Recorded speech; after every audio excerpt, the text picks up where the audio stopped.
I'm Aaron McQueen, a Pioneer rep from Haldeman, and you're listening to the Pioneer Made to Grow podcast.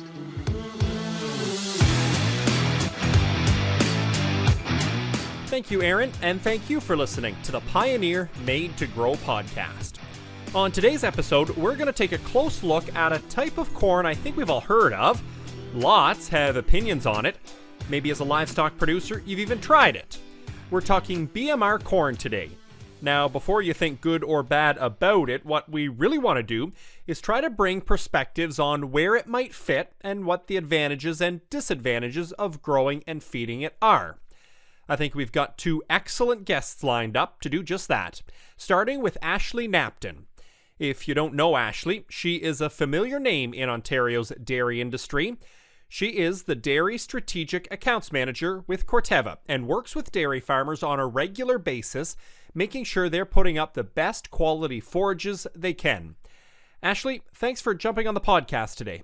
Yeah, thanks, Andrew. I am so excited to be here. I love talking about this stuff. Well, I'm thrilled to have you here because I think this is a topic that is one of those things I feel there's a lot of emotion around BMR corn, but it's one of those things that even for me as a dairy farmer, I don't feel like I have enough facts to back up all the discussion that has gone on, that's existed around BMR for the last number of years. So maybe we can start, Ashley, from the very beginning in terms of what is BMR corn and really what sets it apart from the varieties we're used to growing. Yeah, that's such a good question. I think that, you talked about the emotion and kind of the facts of BMR, and some of the basics haven't changed. So when we talk about BMR, or brown midrib corn, it's a recessive genetic trait that was discovered way back in the 1900s, actually, but it wasn't until the early 1990s that we kind of figured out there's an opportunity to have a play in terms of feeding livestock with it. And that's because brown midrib corn, in addition to literally having that middle rib of that leaf being brown, it also has 20 to 30% less lignin in it. And if we think about what lignin is, that is an undigestible fiber. So that's something that the cow can't actually do anything with. It just takes up space in the rumen. So if we can remove 20 to 30% of that undigestible fiber, what we have is a product that the cow can utilize a lot more of. And it allows her to eat a lot more good stuff because we're not filling her rumen with something that she actually can't utilize. So that's something at BMR that has not changed, is we've been able to maintain that high fiber digestibility, which is something that's really key in forage quality, as we've improved some of the other factors on the newer BMRs. Okay, then if we can maybe have a history lesson, Ashley. Obviously, fact number one that I learned today is just how long this BMR, the discovery, has been around for. But if we can actually back up to maybe more the early days of when BMR was actually being tried on farms, from then to today, what's actually changed with these varieties and what's changed about growing it? Yeah, absolutely. It's a really good question. So if there's some early adopters of BMR out listening, they probably have some recollection of themselves or maybe some neighbors trying BMR and having some key challenges. The first is that lignin is a really important cell structure, cell wall structure component that's really crucial in standability. So when you start to remove that key kind of tough upright trait, standability was a concern for BMR when it originally came out. You can remember horror stories of it, falling down in the field and just being an absolute mess to harvest. One of the other challenges with BMR that we have to remember is that if you look at the corn acres in North America, and then you look at corn silage acres in North America, that's a very small fraction of our total acreage. And then if you look at BMR acres of that corn silage acres, it's even smaller. So when we think about, the rate of genetic increase in our dual purpose and our grain corn hybrids, it's been really rapid. It's been absolutely amazing. The BMR just hasn't quite been there as much. There's been some lag in some of that development, but we're finally starting to see some really awesome improved plant health, which is going to help some of that standability, which is going to help some of that forage quality. We're starting to see, just overall improved standability, selecting for hybrids that are going to stand better. So we're also improving, looking at reducing that yield drag. That's been something that's talked about a lot in the past. BMR It doesn't like being dry, but just in general has that overall yield drag. We're seeing that gap narrow with the new genetics. And when we talk about that yield drag, I think it's important to remember that we have a yield drag that occurs in other forages that we grow too, right? If you think about alfalfa that you and I grow to feed our cattle, we could harvest it at maximum yield. That would be full flower, but we actually cut it 2 weeks earlier, sacrifice some of that yield for that increased forage quality. I think the same concept can apply here with BMR. Well, because I think it is one of those things that when I think, for me, I mean, it is hard to get my head around the idea that instead of worrying just solely about tons or specific numbers per acre, if we start backing up and thinking more digestibility and start thinking maybe in the concept of more milk per tons, then maybe you don't need to put up as many tons.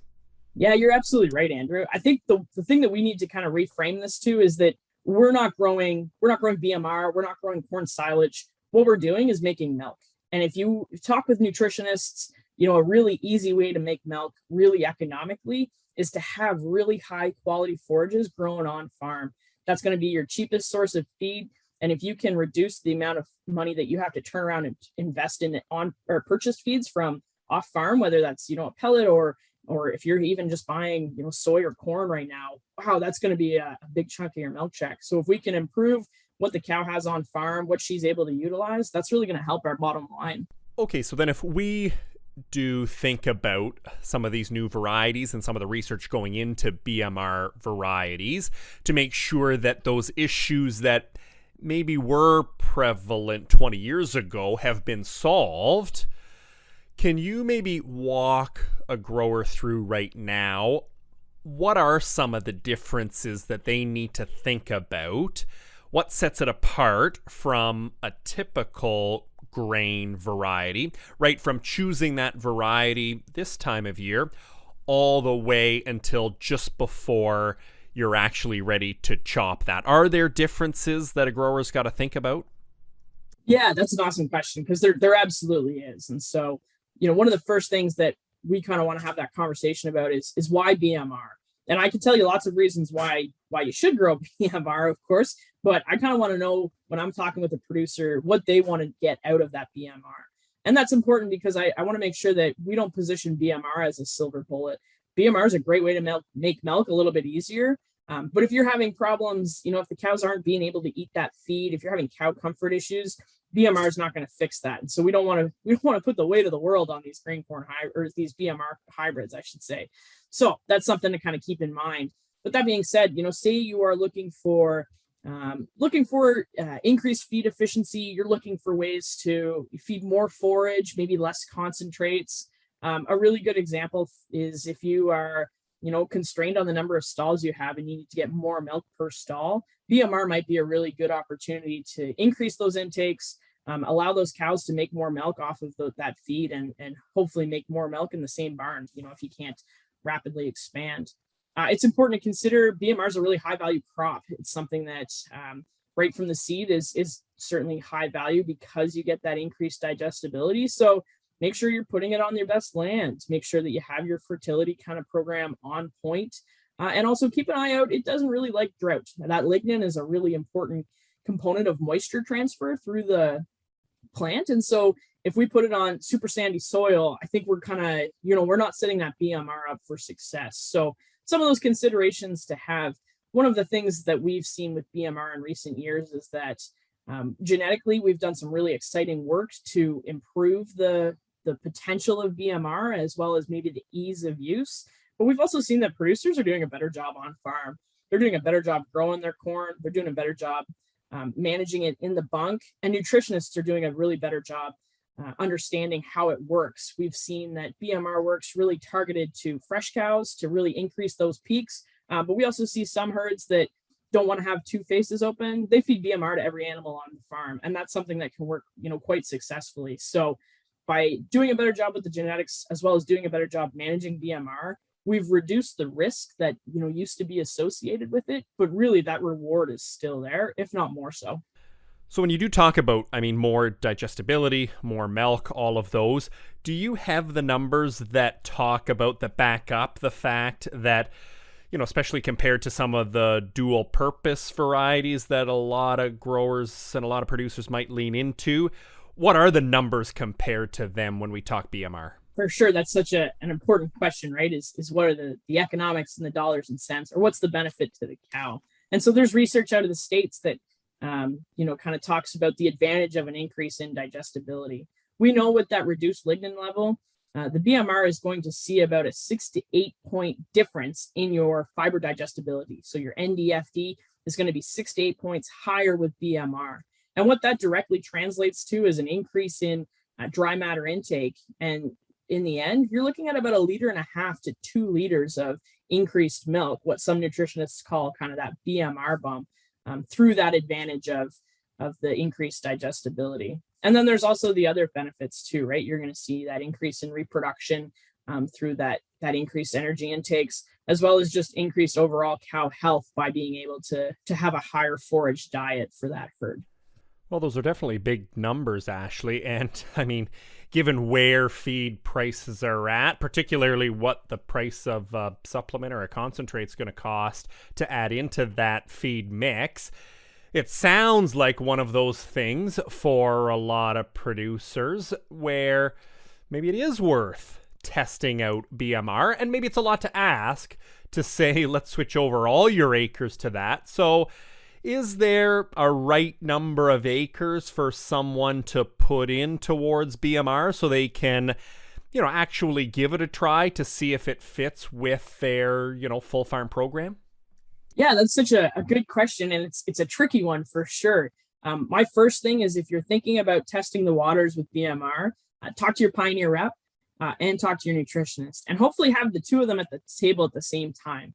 Because they'll both bring their areas of expertise to the table, where they'll be able to say, as from the Pioneer side, this is what we know about BMR. This is what the yields are going to be. This is what we're going to do on starch.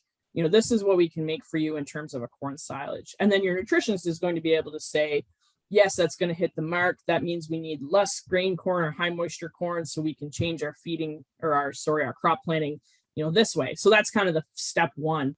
If you were looking at just kind of testing the waters, you could certainly try and set up, if you're in a bag system or open to using bags, throw in part of a bag and say, we're going to feed this in the winter, see how they did compared to last winter. It's not a surefire method because we know that year over year our silages are different, but it could be a good way to see how the cows react.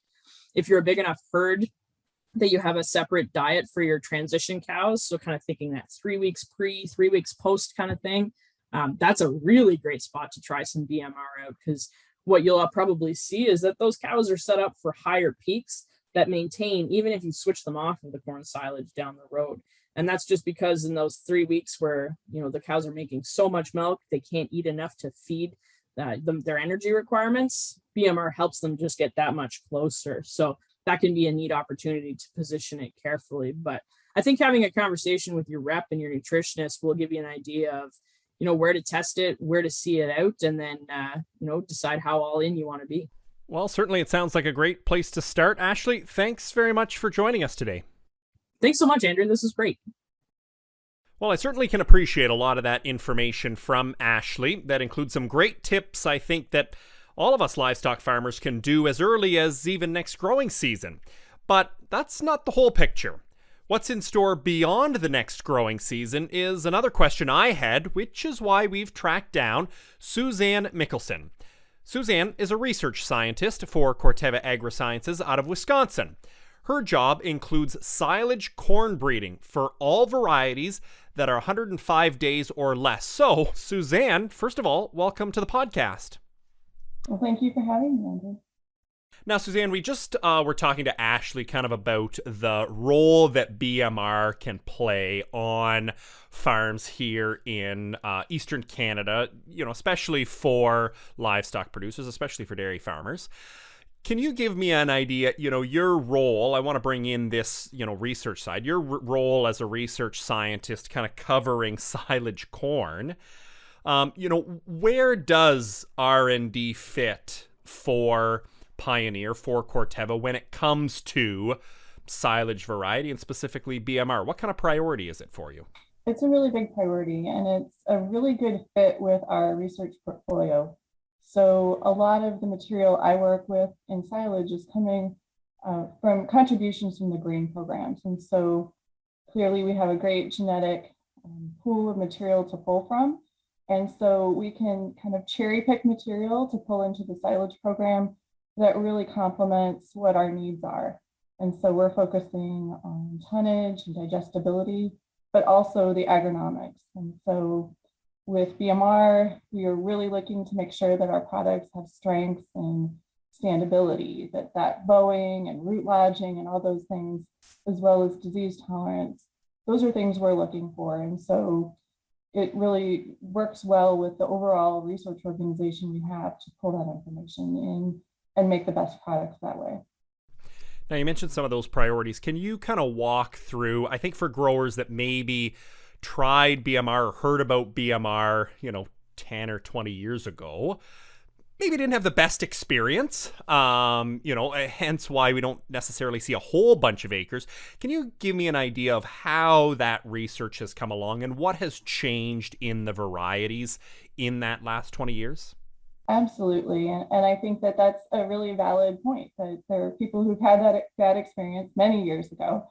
And I think that we can really see with the emphasis that has come in the products that Pioneer has brought out, we've really focused on what we want in a Pioneer bag and what we want the future of BMR to be. And so we're doing a lot of screening, looking at products in a wide variety of locations and targeted environments where we can get a really good feeling for their resistance to disease and their resistance to wind events and how they respond to those environments. And so our network of testing is phenomenal, and the organization. And we have a lot of testing at the Woodstock station close to you guys, but we also have testing near Montreal, and in Wisconsin and Michigan, kind of targeting that geography that you're in. And so that data all pulls together. And so I think it's that testing network we have that really has helped us in understanding what we need to look at for a BMR product that has really helped us bring that together. I think the products that we have on the market have done really well, and they've shown that we've made a major change in what we consider for a BMR product that we want to put in a Pioneer bag and the expectations that people have around that. So then for those that maybe aren't as familiar with, especially BMR, you talked about a few of the priorities in terms of like tonnage and standability and digestibility. But can you maybe go into a little more detail in terms of, what you're seeing for growers that maybe are used to either planting a grain variety or maybe planting a dual purpose variety? From your perspective in the R&D side of things, what does separate BMR from some of those varieties, particularly in the priorities you're talking about? What sets them apart from the varieties a grower might already be putting in? The big differentiation is that level of digestibility you're going to get with the BMR. And so it's a big step change from the standard silage. And we make sure as we're screening products through the pipeline that we're maintaining that differentiation of the BMRs, having that really high digestibility. Actually, tonnage on the BMRs can be really high too, and that's nice to see, and that contributes to the starch values that we'll see in our products as well. But the clear differentiation is going to be the digestibility. Now, you mentioned the pipeline, and here on the podcast, we've talked to lots of people from lots of different areas of research and development. And the thing that I've learned the most is that pipeline is we're not talking next year's varieties. We're not talking about the year after that. We're talking about, several years, maybe a decade.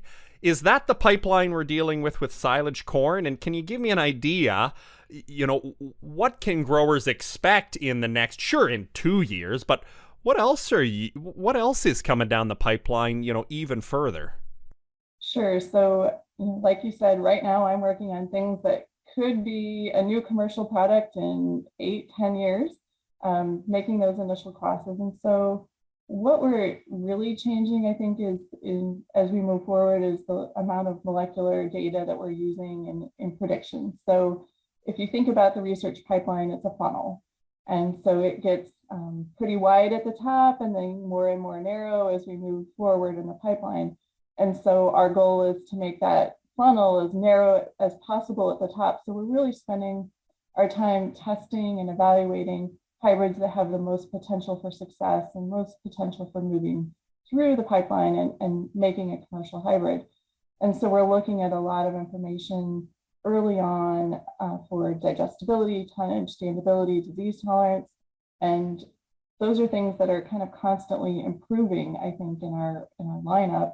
And so those are the types of things that we're looking at. We also have new disease pressure in certain areas, and that's something that we're continuing to monitor and kind of shift as we understand, different race shifts, or Wisconsin has tar spot.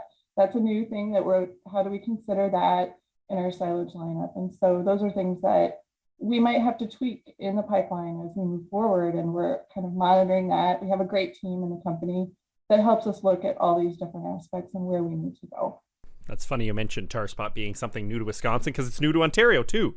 And I think growers here are kind of, all of a sudden, I don't want to say out of nowhere, but kind of recognizing that, here is a new issue that we've got to see. So it is interesting to see the similarities, that even if you're a few states over from us, how things are pretty similar between us. So then, when you're going through all of this research and you're looking at, some of these varieties, what excites you, Suzanne, about the potential, particularly about BMR?